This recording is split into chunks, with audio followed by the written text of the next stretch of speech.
In this video, I want to talk about Google Trends and what you can use it for. And you can find Google Trends at google.com/trends. Now, Google Trends is a great way to analyze crowd behavior and to see what people are searching for at any particular given time over an extended period. Let me just give you an example. Let's use a search term like X Factor, the talent TV show. Let's click on Search Trends.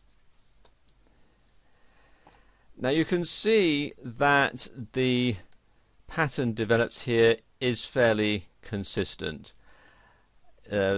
Interest starts to build as the show is trailed, and then after the winner is announced it drops off and it's fairly flat again until the next year.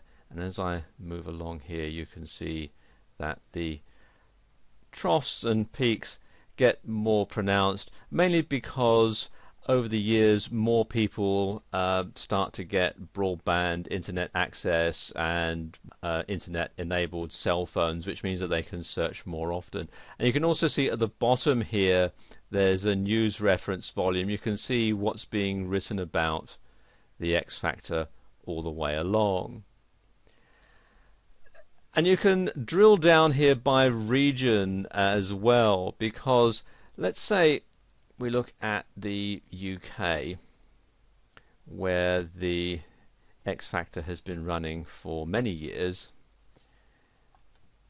and you can see here search volume goes up fairly regularly, and then you've got more news items and so on here. But if we switch that to the United States,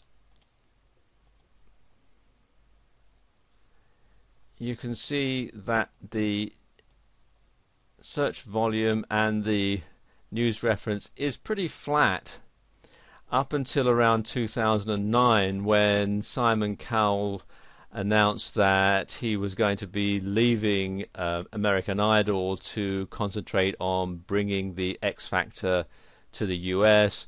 And then you've got other peaks when further announcements were made. You can see here there were more news stories being written about, and then you've got the various peaks as the show starts to take off and so on. And you've got, see, this one here shows the peak in traffic when Simon Cowell to leave American Idol, and these when various things have happened on the show.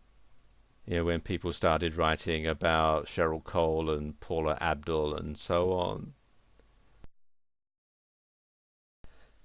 Now, finding cyclical patterns in search volume data is very interesting, because it can tell you when you want to start marketing your product or service, when there's going to be a lot of demand.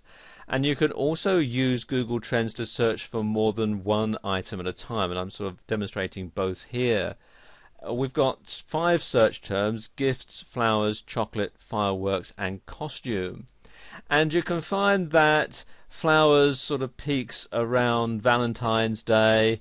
Fireworks tends to peak in the middle of the summer, mainly because the 4th of July in America gets a lot of searches and lots of airplay, lots of news. Costumes again tends to peak around Halloween, because countries like America, Ireland, Britain, Germany have Halloween parties and people dress up in fancy costumes and so on. But you can also use this to analyze trends and show where your product or service might be better aimed at a specific place at specific times of the year. Now, let's say we change this. Let's say I look at the search volumes for India, for example.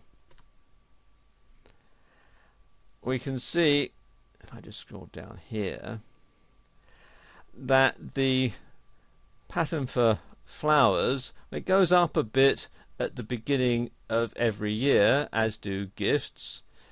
But also you notice here that fireworks tends to peak around the end of the year, when people buy fireworks for Diwali, as do chocolate. That's the beginning of the year as well, and so on. So you can use this data to tailor product launches or to tailor campaigns aimed at specific markets at specific times of the year.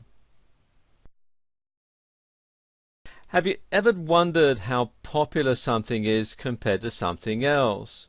Well, search volume is a great indicator. Now, if we compare Google, Yahoo and Bing, for example, we can see the cultural shift over time in online searching. In fact, we can even pinpoint the month, and you can see right here, where Google, and again here, where Google overtook Yahoo in terms of search popularity.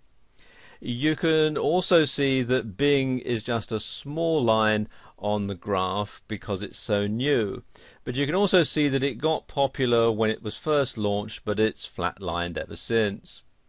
So in short, there are many different ways that you can use Google Trends to mine search data to do better research, and these are just a few examples to get your creative juices flowing.